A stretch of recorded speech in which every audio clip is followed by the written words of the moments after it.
오늘 우리에게 주신 하나님의 말씀 보도록 하겠습니다. 여호수아 2장 8절로 14절 말씀입니다. 생명의 샘가 3월 4일 금요일 말씀 라합의 신앙 고백 함께 읽겠습니다. 또 그들이 눕기 전에 라합이 지붕에 올라가서 그들에게 이르되 말하되 여호와께서 이 땅을 너희에게 주신 줄을 내가 아노라. 우리가 너희를 심히 두려워하고 이 땅 주민들이 다 너희 앞에서 간담이 녹나니 이는 너희가 애굽에서 나올 때 여호와께서 너희 앞에서 홍해물을 마르게 하신 일과 너희가 요단 저쪽에 있는 아모리 사람의 두 왕 시혼과 옥에게 행한 일 곧 그들을 전멸시킨 일을 우리가 들었음이니라. 우리가 듣자 곧 마음이 녹았고 너희로 말미암아 사람이 정신을 잃었나니 너희의 하나님 여호와는 위로는 하늘에서도 아래로는 땅에서도 하나님이시니라. 그러므로 이제 청하노니 내가 너희를 선대하였은즉 너희도 내 아버지의 집을 선대하도록 여호와로 내게 맹세하고 내게 증표를 내라. 그리고 나의 부모와 나의 남녀 형제와 그들에게 속한 모든 사람을 살려주어 우리 목숨을 죽음에서 건져내라. 그 사람들이 그에게 이르되 내가 우리의 이 일을 누설하지 아니하면 우리의 목숨으로 너희를 대신할 것이요 여호와께서 우리에게 이 땅을 주실 때에는 인자하고 진실하게 너를 대우하리라. 아멘. 오늘 본문에서 라합이 왜 목숨 걸고 이 두 명의 정탐꾼을 숨겨주었는지에 대한 이야기를 해주죠. 그런데 라합의 이 고백이요 이스라엘의 정탐꾼들에게는 이 굉장한 이 고급 정보에 속하는 내용입니다. 내용을 보니까 이래요. 그들이 눕기 전에 그들이라면 정탐꾼이죠. 그 옥상 다락방 있는 데다 숨겨주었어요. 라합이 지붕에 올라가서 그들에게 이르러 말하되 여호와께서 이 땅을 너희에게 주신 줄을 내가 아노라. 이거 엄청난 이 폭탄 발언이죠. 그러면서 우리가 너희를 심히 두려워하고 이 땅 주민들이 다 너희 앞에서 간담이 녹아버렸다는 거죠. 그러니까 전의를 해버렸다는 거예요. 그 이유가 무엇인지를 10절에서 밝혀주고 있습니다.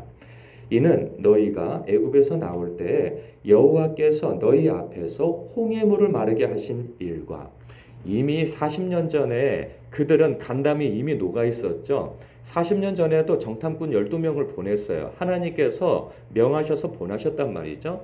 하나님은 정탐꾼을 보내신 이유가 얼마나 확실하게 내가 너희에게 이 땅을 주었는지를 확인하라고 보내주신 건데 사람들은 가서 엉뚱한 것만 보고 와가지고 우리는 그들에 비하면 메뚜기다 해가지고 하나님의 진노를 사서 40년 동안 아주 그냥 저주받아 그 광야 땅에서 이런 그 훈련을 받게 되어지죠.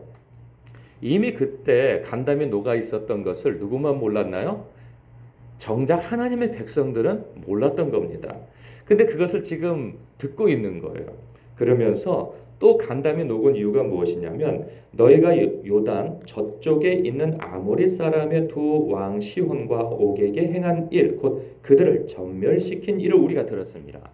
이미 요단 동편에 있는 이제 룻과 므낫세 반지파와 이렇게 해서 한 3개 지파가 땅을 이렇게 차지하고 있지 않았습니까? 이미 그곳을 차지하고 있던 지역의 왕들이 나라가 전멸을 당한 것을 보게 되어진 거예요. 그러면 이제 누구 차례입니까? 자신들의 차례라는 것을 알게 되어진 거죠. 그래서 그 사건을 보고 우리가 듣자 곧 마음이 녹았고 너희로 말미암아 사람이 정신을 잃었나니 너희의 하나님 여호와는 위로는 하늘에서도 아래로는 땅에서도 하나님이시니라. 아주 놀라운 여러분 이게 지금 그 가나안 백성에게는 사기가 땅바닥에 떨어진 것이고요. 이 이야기 자체는 지금 이스라엘 백성으로서는 굉장히 사기가 올라갈 만한 이야기인 거죠. 이거 엄청난 내용을 들은 겁니다. 이 똑같은 내용이 어디서 나오냐 하면 그 사사기에 보면 그 누구죠? 그 기드온 이야기와 똑같습니다. 그러니까는 이 가나안 지역에 미디안 연합군 한 15만 대군이 침략해 들어왔습니다. 그래서 그 기도는 숨어 있다가 여호와의 천사를 만나게 되죠. 여호와의 천사가 강한 용사여 하니까는 이게 말귀를 못 알아듣습니다. 내가 왜 강한 용사이냐 그러는 거죠. 내가 그러니까 하나님께서 너를 택하셔서 너를 통하여서 저 미디안 그 연합군들을 물리칠 것이다라고 했더니 그걸 고지고대로 믿지를 못합니다. 아니 나 같은 자가 어떻게 우리는 므낫세 지파에서도 가장 작은 지파요. 나는 너무나도 형편없는 사람입니다 하고 스스로에 대해서 메뚜기 의식을 갖게 되어지죠. 그랬더니 하나님께서 이리저리 해라 해가지고 하라는 대로 합니다. 그래서 결국은 300명의 용사를 만들어내요. 뭐 한 수만 명이 모였으나 하나님께서는 야 다 필요 없다 300명만 모아라 해가지고 300명을 택해가지고 적 진영으로 갑니다. 그래도 두렵고 떨리죠. 하나님께서 약속하셨어도 300명 가지고 15만 대군을 어떻게 물리칩니까? 말도 안 되죠. 그런데 적 진영에 가까이 가가지고 그가 보초병이 대화하는 이야기를 듣고 힘을 얻어요. 그게 뭐냐면 보초병이 2명 서 있는데 꿈 얘기를 합니다. 꿈속에서 보리떡 한 덩어리가 자신의 진영으로 미디안 진영으로 굴러왔다는 거죠. 그러면서 그걸 갖다 확 치면서 그냥 뒤에 엎어버렸다는 거예요. 그게 무슨 꿈이야? 그랬더니 한쪽에서 그걸 또 해몽을 해줍니다. 이 보리떡 한 덩이는 이렇게 뭐 이스라엘 사람 요아스의 아들 기드온의 칼이라. 그래서 그것이 이게 굴러 들어와 가지고 미디안 진영을 둘러 엎은 것은 하나님이 이 미디안과 그 모든 군대를 그의 손에 넘겨주셨다. 이런 얘기를 합니다. 이건 뭐 엄청 깜짝 놀랄 일인 거죠. 아니 기드온이라고 하는 사람이 있다는 것을 그들이 어떻게 알 것이며 그리고 그들이 칼을 가지고 자신들을 이렇게 무찔러러 올 것이라는 것을 어떻게 합니까? 그러니까 하나님께서 그 마음에 그 지식을 넣어준 거죠. 그런데 그들이 그 앞에서 그 이야기를 함으로 이 기드온 용사들은 엄청나게 이게 사기충천하게 되어진 거죠. 그래서 믿음을 가지고 이제 싸워서 다 물리치게 되어지는 이 엄청난 전과를 이렇게 얻게 되어집니다. 이게 똑같은 상황이에요. 그런데 이것을 보면서 이런 게 묵상되어지고 이런 게 느껴집니다. 정작 하나님의 백성은 자기가 얼마나 그러니까 하나님 안에 그 돌봄과 보호를 받고 있고 인도함을 받고 있음에도 불구하고 하나님이 얼마나 크신 분이신가 그리고 그분이 얼마나 큰 능력을 가지고 있으며 그 능력과 돌봄 아래서 그 사랑받음 속에서 인도함을 받고 있는가 보호받고 있는가를 망각하는 경우가 굉장히 많단 말이죠. 그러니까 오히려 외부 사람들은 하나님이 얼마나 크신 분이며 그분이 얼마나 능력이 있으신 분이며 그리고 그 보호 아래에 있는 이스라엘 백성은 얼마나 복된가 이런 생각을 가지고 있는데 정작 하나님의 백성은 스스로를 그렇게 생각하지 못하고 두려워하고 낙심하고 눌리고 그러고 있단 말이죠.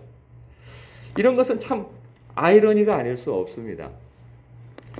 그 마하트마 간디라는 사람이 있어요. 인도의 그 지도자인데 그 사람이 이런 얘기를 한 게 있어요. 당신네 기독교인들은 문명 전체를 날려버릴 다이너마이트만큼이나 강력한 문서를 가지고 있군요. 이 성경에 대해서 이야기하는 거죠. 세상을 완전히 뒤집어 엎고 전쟁으로 찢긴 행성에 평화를 가져올 만하지요. 하지만 당신들은 그게 고작 한 조각의 문학작품인 양 다루는군요. 기독교인은 정작 하나님의 말씀을 통하여 말씀을 가지고 있어요. 늘 끼고 있고 듣고 있고 읽고 있고 묵상을 하고 있단 말이죠. 그런데 그 하나님의 말씀 속에 하나님이 얼마나 크신 분이며 그 하나님 안에서 우리가 어떤 사람이며 그리고 그 크신 능력을 우리가 어떤 돌봄과 인도하심을 받고 있는지 성경 속에 너무나도 많은 내용으로 약속이 되어 있음에도 불구하고 하나님의 백성들, 그리스도인들은 어떻습니까? 늘 두려워하고 낙심하고 자기 연민에 사로잡히고 용기가 없고 이렇게 있는 거예요. 그런데 오히려 마하트마 간디는 놀라운 얘기를 하는 거죠. 당신네 기독교인들은 문명 전체를 날려버릴 다이너마이트만큼이나 강력한 문서를 가지고 있어요.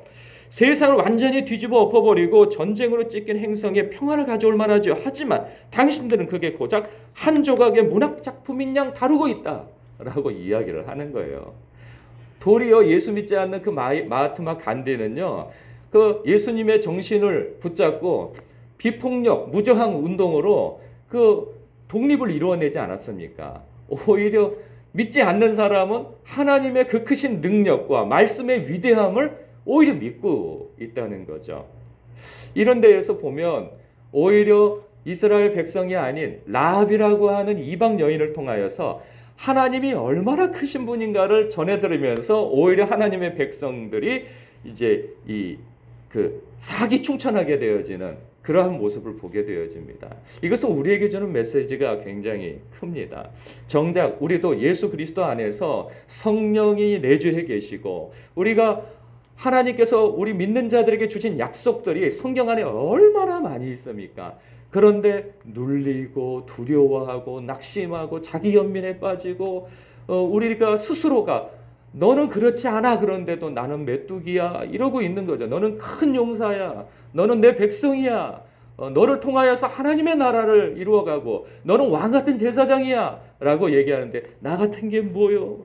이러고만 있다는 거죠. 이런 경우가 굉장히 많다는 거예요.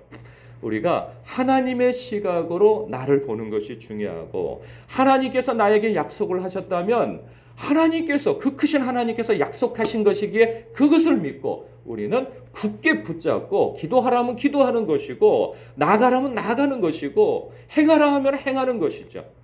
여러분 오늘 말씀이 우리에게는 참으로 큰 메시지를 줍니다. 나는 정말 하나님을 어떻게 여기고 있는가? 정작 말이죠.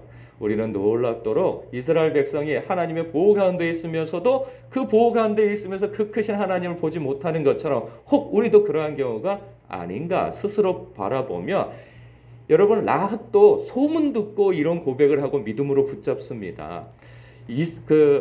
성경 복음서에도 보면 예수님의 신성을 따라다니면서도 경험하지 못한 많은 사람들이 있었어요. 그런데 예수님이 하나님의 아들이심의 그 신성을 경험한 사람들은 소문을 들었지만 그 예수님을 만나야 내 삶이 구원을 받는다라고 생각한 나머지 다윗의 자손 예수여 나를 불쌍히 여기소서 예수 선생이여 나를 불쌍히 여기소서 내가 또 어떤 사람은 당신의 옷자락만 붙잡아도 내가 나음을 입을까 싶어서 그렇게 했습니다 하고 아주 병자들이 그들이 뭐 어떤 사건과 증거를 본 게 아니에요. 소문만 들은 거예요. 예수님에 대한.